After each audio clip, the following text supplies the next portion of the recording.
UFC версиясы боюнча аралаш күрөш мелдешин дүйнө чемпиону мекендешибиз Валентина Шевченко 7 апрель күнү Кыргызстанга учуп келди. 10 жылга жакын убакыттан бери сыртта жүрүп, Кыргызстандын байрагы менен рингке чыккан мушкер кызды аэропорттон өкмөт өкүлдөрү тосуп алды. Валентина Шевченко Кыргызстандын сыймыктуу кыздарынын бири экендиги талашсыз. Шевченко абройлуу саналган UFC уюмунун тарыхында жеңил салмактагы чемпиондук наамды алган экинчи аял спортчу болуп эсептелинет. Кыргыздын сары кызын көрөрмандары чыдамсыздык менен тосуп алып, Шевченконун урматына Бишкек, Ош шаарларында мастер-класс жолугушуулар уюштурулду. Дүйшөмбү күнү өлкө башчысы Сооронбай Жээнбеков Валентина Шевченкону кабыл алып, баарлашып, Шевченкого даңк орденин тапшырды. Келерки жылы парламенттик шайлоодо бардык партиялар үчүн бирдей шарт түзүлөт, бирдей укуктар камсыз кылынат. Бул туурасында өлкө башчысы 11 апрелде парламентте сөз сүйлөп жатып билдирди. Анда президент өлкөдөгү жетишкендиктер, кемчилдиктер, алдыда аткарыла турган иштерге токтолду. Сооронбай Жээнбеков элди көчөгө чыгарам дегендер жаңылышат деп так кесе айтып өттү. Бардыгы мыйзам алдында бирдей экендигин эске салды. Аптада төрөт үйүнүн алдында сабалып ташталган 2 адамдын өлүмү, күндүз таң эрте Кант шаарында 12 жаштагы баланын уурдалышы коомчулукту дүрбөлөңгө салбай койгон жок. Кыргызстанда бала уурдап, акча талап кылган учур соңку 4 жылда катталган эмес. Тартип коргоо органдарынын тынымсыз аракетинин натыйжасы менен саат 8-де уурдалган бала ошол эле 11 апрель күнү кеч Бишкек шаарынын четинде гараждан аман эсен табылды. Кармалган шектүүлөр баланын ата-энесинен акча өндүрүү максатында ушул кадамга баргандыгын сурак учурунда айтышкан. 12 апрелде өкмөт парламентте башкаруучу коалицияда өткөн жылдагы отчет боюнча маалымат берди. Жалпысынан өкмөттүн отчету канааттандырарлык деп бааланды. Ар бир тармактын башчылары тийиштүү маалыматтарды эл өкүлдөрүнө беришти. Ал эми кыргыз-казак чек арасындагы абал өтө деле жакшы эмес. Ош шаары түрк дүйнөсүнүн маданий борбору эл аралык иш-чарасын татыктуу өткөрүүнүн аракетинде.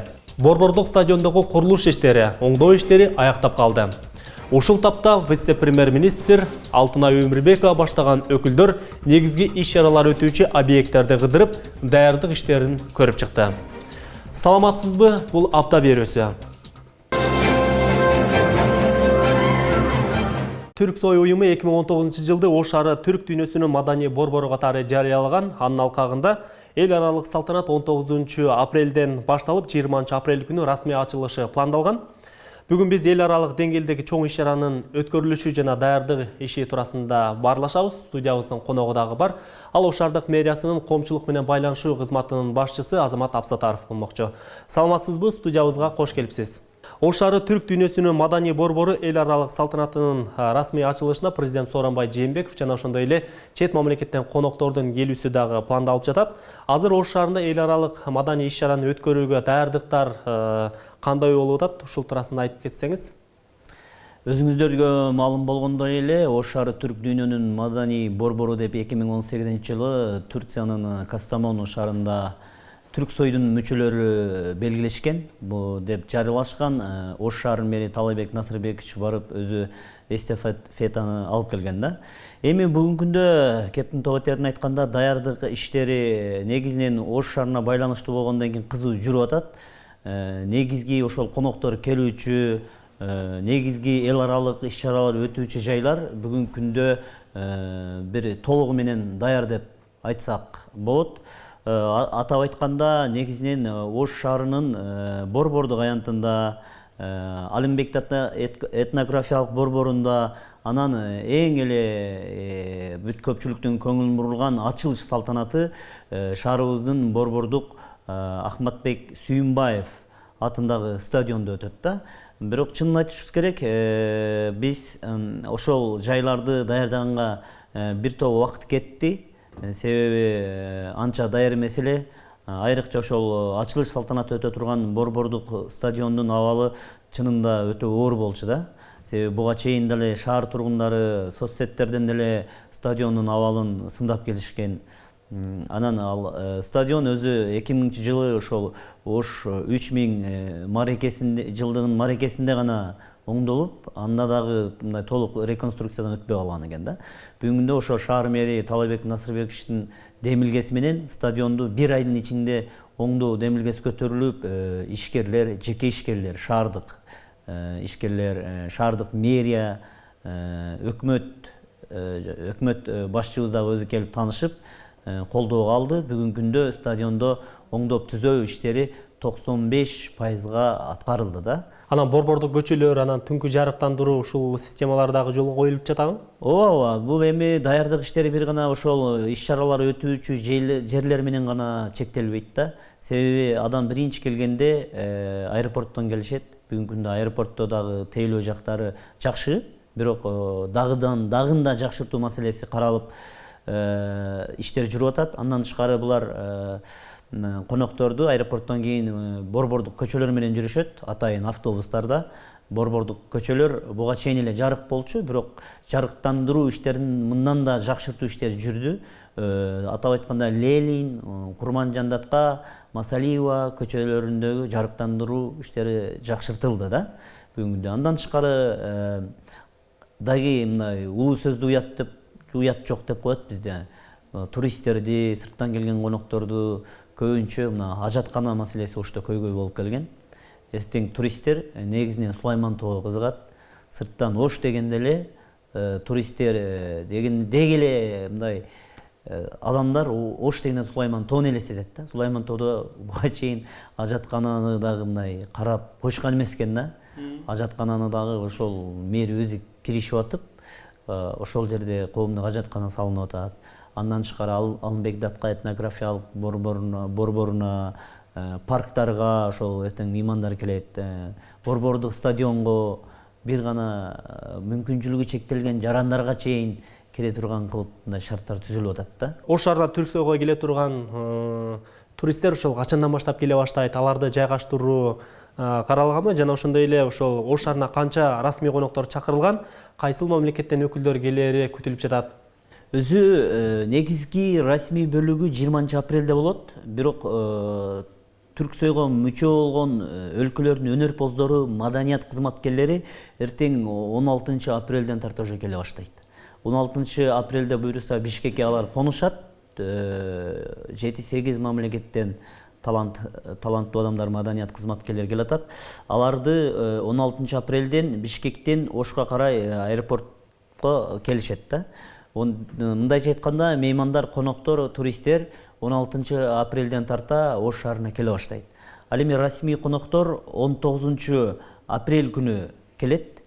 Расмий коноктор дегенде булар эми биринчиден ошол Түрксойго мүчө болгон өлкөлөрдөн, ошол эле атап айтканда Турция, Казакстан, Түркменистан, Россиянын, Татарстан жана башка өлкөлөрдөн расмий коноктор келе атат. Андан тышкары Кыргызстандагы бүт канча элчилик болсо, элчиликтин бардык элчилери чакырылган. Буюрса алар дагы келет. Андан тышкары биздин боордош жанагы дос Ош шаары менен дос шаарлар бар башка өлкөлөрдүн. Ал жактан дагы коноктор келет. Анан ошол Түрксойго карата ошол келген коноктор кандай маданий иш-чараларга, кандай өзгөчөлүктөргө туш болот жана ошондой эле канча күн кайсыл аймактарда ушундай иш-чаралар уюштурулат? Бир гана Ош шаарында эмес, бул Ош шаарынын башка дагы аймактарында салтанаттуу иш-чарага карата атайын маданий иш-чаралар пландалган экен да. 500ге жакын коноктор келет, расмий жана расмий эмес, ошол четтен келген коноктор бул. Ошолор 19 апрелде буюрса Ошко келгенден кийин Ош шаарында Коркут ата деген спектакль менен Ош облустук драма театрында башталат. Бул анан экинчиси негизги иш-чаралар 20 апрель күнү болот. Анда мына биздин борбордук аянтта элдик каада салттар, этномузыка, этномода, кол өнөрчүлөр көргөзмө ярмаркалары бүт ошол биздин райондорубузда мына Ош облусунун Жети району болсо, Жети районунан келген адамдарыбыз, талант адамдары, өнөр адамдары катышат. Андан тышкары Баткен облусунан дагы тартылышы күтүлүүдө келишет. Ошолордуку борбордук аянтта эрте менен 10дон баштап башталат. Анан негизги биздин айта кетчү нерсе, негизги иш-чаранын бөлүгү саат кечки 5тен 20 апрелде түрк элдеринин маданияты Сулайман тоодо деген эл аралык иш-чара Алымбек Датка этнографиялык борборунда болот. Бул мына Сулайман тоонун түбүндө. Себеби ал жерге эске салып айтып кетишибиз керек, бир гана кыргыз журналисттер эмес, чет өлкөдөн бир канча мамлекеттерден журналисттер келет. ТРТ Аваз деген мындай абройлуу Турциянын каналы, Казак ТВ деген Казакстандын абройлуу телеканалдары, башка журналистер келатат. Основной фон мындайча айтканда ошол жерге берилиш керек да. Себеби Сулайман тоонун боорунда ошол Сулайман тоонун түбүндө бүт чагылдырылып, кыргыздын каада салттары, Ош өзү байыркы шаар да. Оштун байыркылыгын элестеткен, чагылдырган, көргөзгөн, сахналаштырган көрүнүштөр ошол жерде болот. Андан тышкары ал жерде Ош көп улуттуу өлкө. Кыргыз, татар, орус, өзбек, бүт ошол каада салттарыбыз ошол жерде чагылыштырылып, аны менен гана чектелбестен Түрксойго мүчө болгон өлкөлөрдүн дагы каада салттары, үрп адаттары ошол жерде көрсөтүлөт. Анан расмий коноктор ошол жерден кечки 6-дан баштап расмий стадионго келишибиз керек. Стадионго келгиче жөө жүрүш жасашат. Жөө жүрүштө ошол достукка, ынтымакка чакырган чакырыктар менен маданият кызматкерлеринин коштоосу менен жөө жүрүш Борбордук стадионго чейин болот. Анан ушул маданий иш-чараны өткөрүүдө негизде маданият өкүлдөрүнүн дагы ролу чоң эмеспи? Ошол концерттик иш-чараны көркүнө кошуп, шаң берип, бир өзгөчө бир шөкөт берет да. Азыркы учурда ошол Ош шаарында ошол маданият өкүлдөрүнүн ушул майрамга карата даярдыктары кандай болуп атат? Маданият өкүлдөрү бүгүнкү күндө бизге даяр деген маалыматтар келатат. Себеби маалыматтар келатат деген себеби биздин Маданият жана туризм министрлиги жоопкерчиликти алар алган. Себеби бул Оштун деңгээлинде гана өткөрүлчү иш-чара эмес, бул Кыргызстандын республикалык деңгээлде, эл аралык деңгээлдеги иш-чара болгон үчүн Маданият министрлиги жоопкерчиликти алып, режиссерлор, маданий кызматкерлер Бишкекте даярдык көрүп атат. Буга чейин кайсыл мамлекеттердин шаарлары түрк дүйнөсүнүн маданий борбору деген макамды алып жүргөн жана ошондой эле Ош шаарынан кийин түрк дүйнөсүнүн ошол кезектеги маданий борбору кайсыл мамлекетке өткөрүлүп берилери туурасында сизде маалымат барбы? Ош шаары өзү эстафетаны ошол маданий борбору деп Турциянын Кастамону шаарынан мэрибиз алып келди, Талайбек Насырбекович. Анан бизден алдын бул бир алдынараак баса белгилеп кетким келет. Маданий борбор деп аталышындагы өзүнүн бир критерийлери, себептери бар экен да. Чындап эле ошол байыркы шаар керек экен, тарыхы, башка жак маданияты менен мындай ынандыра ала турган гана шаарлар тандалып алынган. Тактап айтканда Турциянын Кастамону шаары, Казакстандын Туркистан шаары, Түркменистандын, Азербайжандын, Россиянын, Татарстандын Казан шаарлары буга чейин болгон да. Азыр эми Ош шаарына дагы бул чын айтканда күтүүсүз эле болду. Себеби ошол Түрксойдун отурумунда атайын комиссия өздөрү аныктады. Ага дагы себептер бар. Ош шаарынын маданий борбору деп аталышы Ош шаарынын өзүнүн байыркы шаар экендиги, 3000 жылдык тарыхы бар экендигин, 3000 жылдык тарыхын бир гана бүтүндөй дүйнө мындай моюндап, орусча айтканда признавать эткени үчүн бул берилип отурат. Алтындай убактыңызды бөлүп атайын биздин студиябызга келип маек куруп бергениңиз үчүн чоң ыраазычылыкты билдиребиз. Саламатта калыңыздар. Урматтуу телекөрүүчүлөр, биз Түрксойго карата даярдык иштери туурасында баарлаштык. Студиябыздын коногу Ош шаардык мэриясынын коомчулук менен байланышуу бөлүмүнүн башчысы Азамат Абсатаров болду. Программабыз улантылат. Вице-премьер-министр Алтынай Өмүрбекова Ош шаары түрк дүйнөсүнүн маданий борбору эл аралык иш-чарасына көрүлүп жаткан даярдыктар менен таанышты. Анда Жаштар багы, Ахматбек Сүйүнбаев атындагы борбордук стадион, этно шаарча курулуучу аянт, Алымбектатка эс алуучу жайы, илимий конференция өтүүчү Ош муунун башкы кеңсеси жана Сулайман тоонун учурдагы абалы менен таанышты. Негизги иш-чаралар өтүүчү жайлардын даярдыгы 80% бүткөрүлгөн. Алгач вице-премьер-министр Алтынай Өмүрбекова жана өкмөттүн өкүлдөрү баштаган жоон топ Жаштар багынын абалы менен таанышып чыгышты. 20 апрель күнү таң эрте расмий коноктордун катышуусунда аталган эс алуу бакта сүмөлөк ачылып, конокторго улуттук даамдар тартууланат. Бул сахна, бул жерде музыканттар ойноп турат. Фонтан иштеп турат экен. Андан соң жергиликтүү бийлик өкүлдөрү борбордук аянтта орун алчу иш-чаранын жүрүшү туурасында маалымат беришти. Масштабтуу иш-чаранын алкагында борбордук аянтта этно маданий фестивал өтөт. Тактап айтканда этно шаар курулуп, боз үйлөр тигилип, Кыргыздын улуттук каада салттары, кол өнөрчүлүк көргөзмөлөрү көрсөтүлөт. Буюрса жакшы. Эң негизгиси биздики областыбыз мындай жооп бере турган жер бул борбордук аянтта боз үй болот. Боз үйдүн жасалгасы менен ички сырткы, анан ал жерде ыр, бий дегендей, анан бир боз үйдөн мисалы баягы бешик бөлө, бир боз үйдө болсо баягы үйлөнүү тою, дагы бир боз үйдө дагы бир салттарды да ушундай ар бир боз үйгө бөлүп атышат. Эми аны режиссерлор айтып берет. Ош шаары 2019-жылы түрк дүйнөсүнүн маданий борбору эл аралык иш-чарасынын негизги бөлүгү Акматбек Сүйүнбаев атындагы борбордук стадиондо өтөт. Учурда стадиондо дээрлик оңдоп түзөө иштери аяктап калды. Көрүүчүлөр отургучтар алмашты, расмий коноктор отура турган залдар алмашты. Эң башкысы мына ушул стадиондун ичиндеги 3 ажаткана капиталдык ремонттон өткөрүлдү, заман болуп. Ошондой эле мына беговой дорожкасы толугу менен асфальттоо иштери бүгүнкү бүттү. Кала башчысы Таалайбек Сарыбашов иш-чара өтүүчү жайларды иретке келтирип даярдоо жумуштары дээрлик аяктап калганын айтты. Мындан сырткары расмий конокторду мейманканаларга жайгаштыруу, конокторду транспорт менен ташуу, жалпы эле тейлөө кызматына өзгөчө көңүл буруларын баса белгиледи. Иш-чаралар өтө турган жерлерди биз толук ошол ремонттоо иштерин бүткөрдүк. Биз эми бул боюнча атайын жооптуу адамдар бөлүнгөн, мейманканалардын бүт комиссия түзүп туруп, ошол мейманканаларды бөлүштүрдүк. Расмий коноктор, башка жактан келген коноктор үчүн бүт бүгүнкү күндө ошо мейманканалар даяр, аларды бүт брондоп койгонбуз. Ошол жерде тамак аш бериле турган ашканаларында бүт комиссия карап чыкты. Ошо жетекчилер менен сүйлөшүүлөр болгон. Мындай улуттук тамак аштарды ошол жерде берип, биз өзүнүн мындай маданиятыбызды көрсөтөбүз. Күндүн тең жарымында өкмөттүн жана жергиликтүү бийликтин өкүлдөрү жаңы салынып жаткан Кыргыз-Түрк эл аралык ооруканасы менен таанышышты. Оорукана 20 апрель күнү ачылат. Мындан сырткары Алымбек Датка этнографиялык борбору, илимий конференция өтүүчү ОШМОнун башкы кеңсеси текшерүүдөн өттү. Дагы бир 10 чакты күнүбүз бар. Мен ойлойм, ошол калган жумуштар дагы мындай өз убагында аткарылат. 16-сынан баштап биздин конокторубуз келе баштайт. Бул абдан маанилүү иш-чара. 19-жылы ушул мамлекетибизде эң мындай маанилүү ошол эл аралык деңгээлде өтө турган иш-чарабыз ушул. Ош шаары түрк дүйнөсү маданий борбору макамын алуусуна арналган эл аралык иш-чара 20 апрелде расмий белгиленет. Ага дүйнөнүн 9 өлкөсүнөн 500дөн ашуун расмий коноктордун келүүсү күтүлүүдө.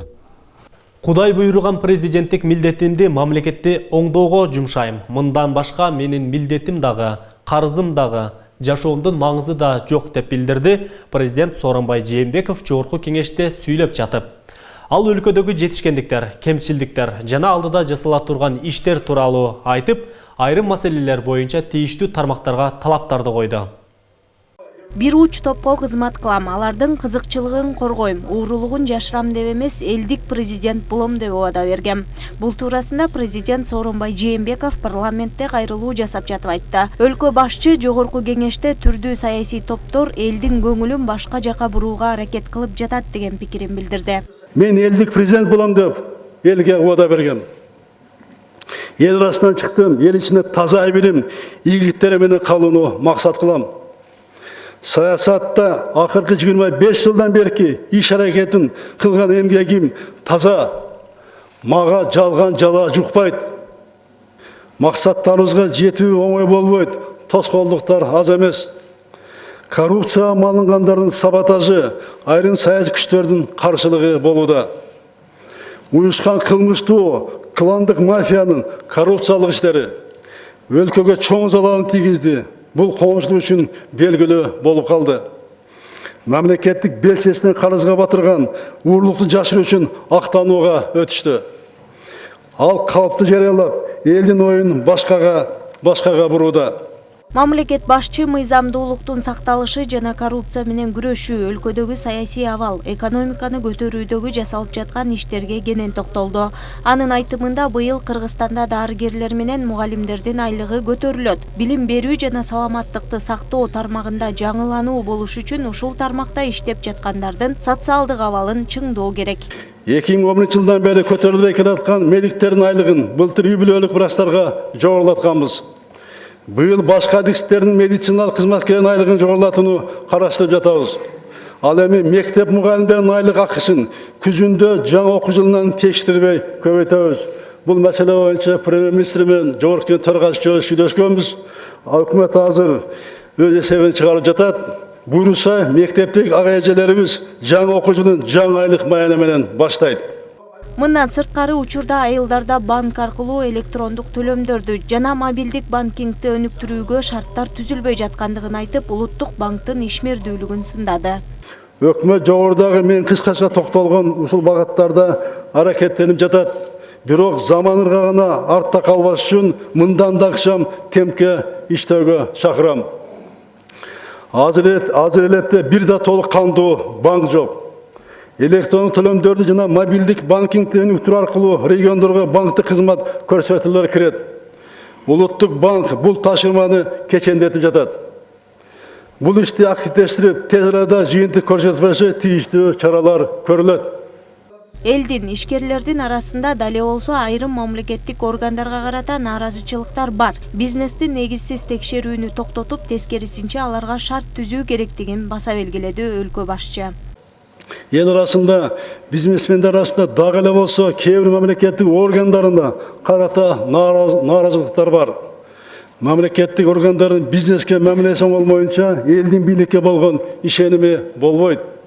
Ошондуктан мен дагы бир жолу кайталап айтам. Бизнести негиз текшерүү жана алардын ичине кийлигишүүнү токтотуш керек.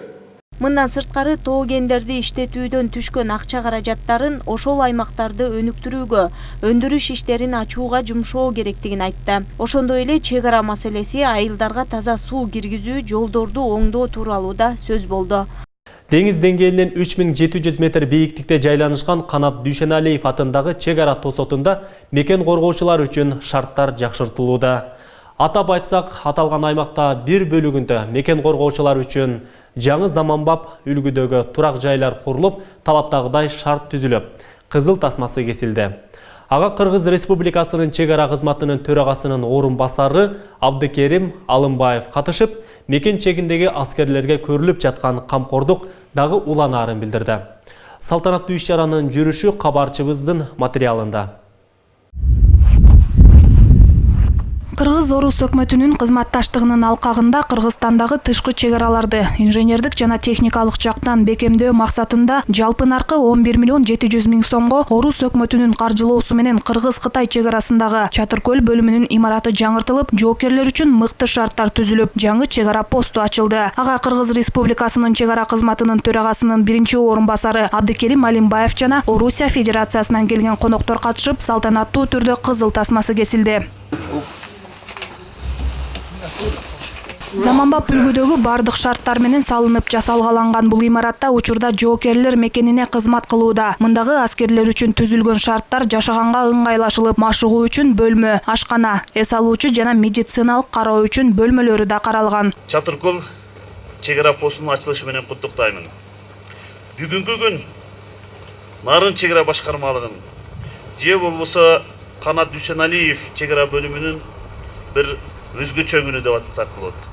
Бүгүнкү күн силер үчүн майрам. Ал эми буга чейин курулушу тез союз мезгилине таандык бул чек арада эскилиги эч ак жеткен имарат пайдаланууда болуп, анда кызмат өтөө бир топ эле оор болуп калган. Андыктан мындагы ардактуу эс алуудагы ардагерлердин эскерүүлөрүндө 20 жыл мурун мындагы шарттар көңүл өйтөт эле. Эми минтип жаңы технологиялардын мезгилинде мындагы мекен коргоочулар үчүн күнүмдүк жашоо турмуштагы тиричиликтер үчүн жеңилдиктер пайда болду. Азыркы шартты салыштырмалуу асман менен жердей.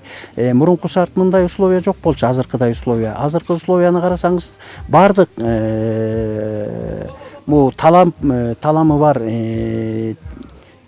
Азыркы жаңы талам менен салынган өздүк курам салыптыр, аябай сонун кылып. Мындай заманбап шартта биринчи ирет курулуп жаткан чек ара посту көпчүлүктүн көңүлүндө жагып, айрыкча жоокерлердин кубанычында чек жок. Андыктан Орус өкмөтү дагы көмөк көрсөтүп, мындай имараттарды башка бир катар бөлүктөргө куруп берерин билдиришти. Бул имарат бөлүмчө 2018 жылдын июнь айында, 2018 жылдын март айында башталып, ошол эле жылдын 2018 жылдын август айында эксплуатацияга берилди. Эми бул аймакта, бул жерде биз чек ара кызмат бөлүмүнүн тиешелүү аскер кызматкарлары кызмат өтөт. Бул бизге өтө ыңгайлуу шарт түзүлдү. Себеби биринчиден алсак, бул биринчиден чек арага жакын, күч каражаттарына көп колдонуусуна дагы азайтууда болуп эсептелет. Мекен чегинде туруп, оор климаттык шартта иш алып барган чек арачылар үчүн көрүлгөн камкордук аскерлердин ыраазычылыгына татыды. UFC чемпиону Валентина Шевченко Ош шаарына келип кетти. Кыргызстанда төрөлүп өскөн Валентина Шевченко 2018 жылдын 9 декабрында таймаштын аралаш түрлөрү боюнча UFC мелдешинде жеңишке жетип чемпион болгон. Кыргыздын сары кызы Валентина Шевченкону азыр дүйнө эли тааныйт. Валентинанын спорттогу карьерасы Кыргызстанда 12 жашында башталган. Анда 22 жаштагы каршылашын нокаутка кетирип, машыктыруучусу рингдеги тез, ыкчам кыймылы үчүн ок деген каймана атты ыйгарган. Кыргыздын сыймыктуу кызын жергиликтүү бийлик өкүлдөрү тосуп алды. Таймаштын аралаш түрү боюнча UFC'нин чемпиону болгон кыргызстандык Валентина Шевченко бүгүн Ош шаарына учуп келди. Спортчу айымды машыктыруучусу жана апасы коштоп жүрдү.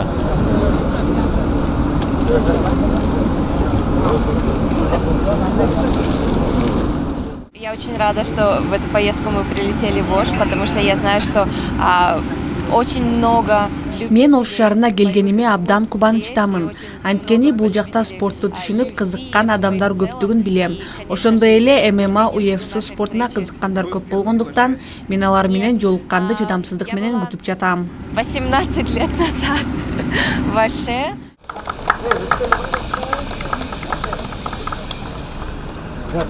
Спорттун жылдызы Валентина Шевченкону аба майдандан Ош шаарынын мэри Таалайбек Сарыбашев, өкмөттүн Оштогу өкүлү Узарбек Жылкыбаев тосуп, спортчуга белектерди тапшырып, кыргыз оймосу түшүрүлгөн кемсел кийгизип, ак жоолук салышты.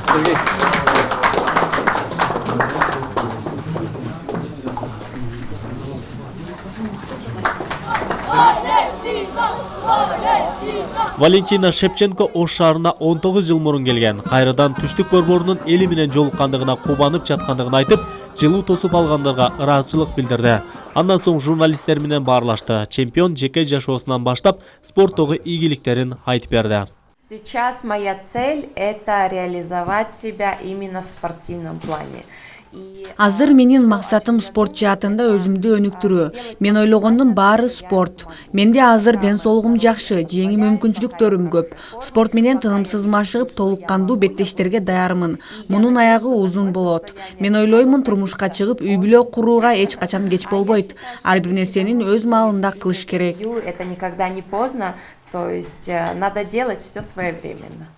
Жыйында Шевченконун машыктыруучусу Павел Федотов окуучусунун талыкпай эмгек кылып, үзүрүн көрүп жаткандыгын айтты. Ошондой эле алдыда чоң беттештер күтүп жаткандыгын кошумчалады. Ал эми апасы Елена Шевченко да кызынын ийгилигине сыймыктанып, ар дайым колдоп турат. UFC'ге дегиле чемпион болуш эмес, UFC'ге катталыш, бир 3 беттешке контракт түзүш эле уктаганда түшүнө кирип ошону эңсеген бул UFC да. Ал эми Валентина Шевченко бул мен мындай салыштырып айта келгенде эле дүйнөнү дүңгүрөткөн Конор Макгрегор. Дүйнөнү дүңгүрөткөн Хабиб Нурмагомедовдун деңгээли бир десек болот, бирок Шевченкоге Конорго караганда бийигирээк, анткени Конор чемпион эмес, а Валентина Шевченко действующий чемпион деп койсок болот.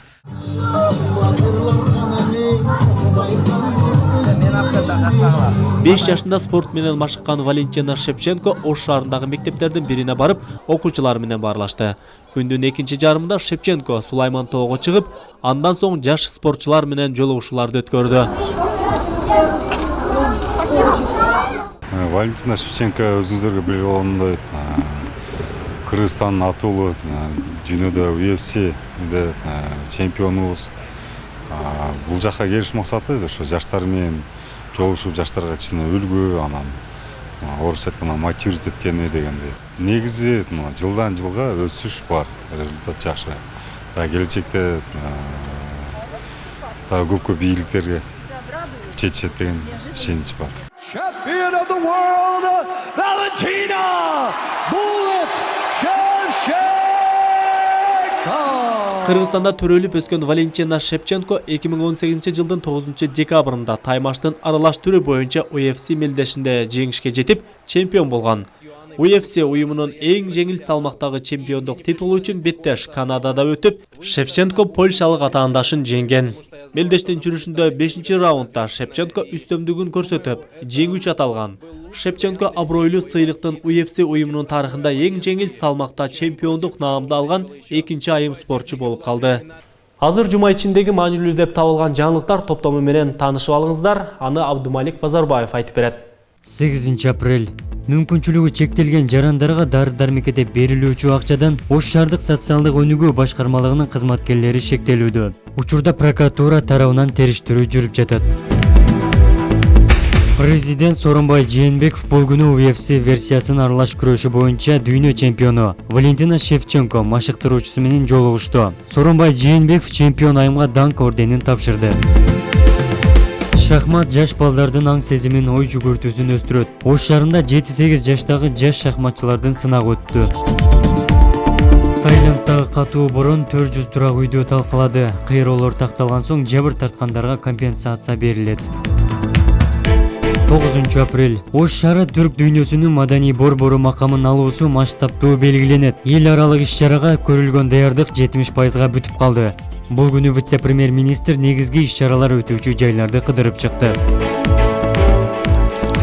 Ош шаарынын борбордук базарында өрт кырсыктарын алдын алуу максатында окуу машыгуулар өттү. Анда базардын күтүүсүз келген тилсиз жоого даярдыгы текшерилди.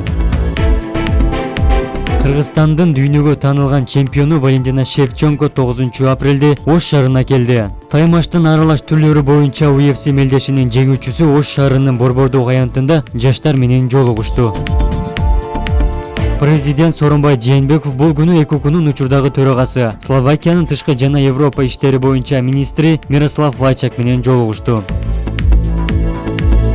10 апрель. Суу түтүгү жарылып, соодагерлердин товарын каптады. Ош шаарындагы базардагы соодагердин 500 000 сомдук товар кийим-кечелери жараксыз болуп калды. Тибеттин диний лидери ден соолугу начарлап Индияда ооруканага түштү. Далай ламанын абалы туруктуу, ал 3 күн дарыгерлердин көзөмөлүндө болот. Журналист болгун келеби? Болочокто журналист болууну каалаган мектеп окуучуларынын форуму бүгүн Ош Мууда өттү. Бул күнү вице-премьер-министр Жеңиш Разаков Чехия Республикасынын өнөр жай жана соода министри Марта Новакова менен жолугушту. 11 апрель. Келерки жылкы парламенттик шайлоодо бардык катышуучулар үчүн бирдей укуктар камсыз кылынат. Бул туурасында өлкө башчысы Сооронбай Жээнбеков 11 апрель күнү парламентте сүйлөп жатып билдирди. Кыргызстандын атуулу болгонума сыймыктанам. Бул күнү Ош облусунун аймагынан келген таланттуу балдардын сынагы өттү. Пакистанда нөшөлүү жаан менен коштолгон бороондо 8 адам каза тапты. 12 апрель. Уюшкан кылмыштуу топтор болгон жана боло берет. Алар бардык мамлекеттерде бар деп билдирди бүгүн ички иштер министри Кашкар Жунушалиев өкмөттүн көпчүлүк коалицияда берген отчет жыйынында. Далай ламанын абалы туруктуу, ал 3 күн дарыгерлердин көзөмөлүндө болот. Журналист болгун келеби? Болочокто журналист болууну каалаган мектеп окуучуларынын форуму бүгүн Ош Мууда өттү. Бул күнү вице-премьер-министр Жеңиш Разаков Чехия Республикасынын өнөр жай жана соода министри Марта Новакова менен жолугушту. 11 апрель. Келерки жылкы парламенттик шайлоодо бардык катышуучулар үчүн бирдей укуктар камсыз кылынат. Бул туурасында өлкө башчысы Сооронбай Жээнбеков 11 апрель күнү парламентте сүйлөп жатып билдирди. Кыргызстандын атуулу болгонума сыймыктанам. Бул күнү Ош облусунун аймагынан келген таланттуу балдардын сынагы өттү. Пакистанда нөшөлүү жаан менен коштолгон бороондо 8 адам каза тапты. 12 апрель. Уюшкан кылмыштуу топтор болгон жана боло берет. Алар бардык мамлекеттерде бар деп билдирди бүгүн ички иштер министри Кашкар Жунушалиев өкмөттүн көпчүлүк коалицияда берген отчет жыйынында. 2018 жылы ички дүң продукциянын өсүшү 3,5%га жеткен. Парламенттик көпчүлүк коалициясы өкмөттүн 2018 жылдагы ишмердүүлүгү жөнүндө отчетту канааттандырарлык деп тааныды. Президент Сооронбай Жээнбеков бул күнү Олимпиада чемпиону жана дүйнө чемпиону, легендарлуу гандаболчу жана машыктыруучу Талант Дүйшөбаев менен жолугушту. Жээнбеков Талант Дүйшөбаевга былтыр президенттин жарлыгы менен сыйланган 2 даражадагы Манас орденин тапшырды. Сиздер узап бараткан жуманын негизине жана окуяларына сереп салган апта маалыматтык программасы менен тааныштыңыздар. Ушул жана башка маалыматтарды Ош ТВ KG сайтынан да байкап таанышсаңыздар болот. Берүүнүн соңунда сиздер 15 апрелге карата аба ырайы менен тааныша аласыздар. Берүүнү мен Адыл Акжолулу алып бардым. Ар дайым амандыкта саламдашалы, саламатта туруңуздар.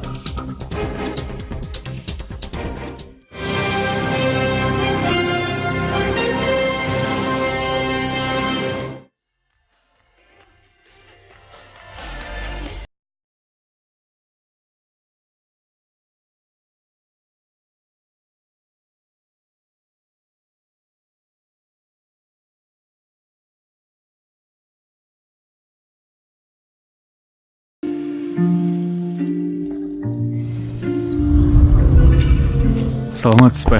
Бизге шашылыш сиздин колуңуз керек. Талаа чыныгы керемет. Туурабы? Кең талаа күч жана тынчтыкты сүйөт. Жүрөгүңдү жат ойдон арылт, анан иш жөнүндө сүйлөшөлү. Бутуңа бекем туруп, өз убактыңдын кожоюну болуш үчүн шах чайынын терең даамы менен каныккан жыпар жыты боюңа күч кубат берет. Шах чайы боюңа күч берет.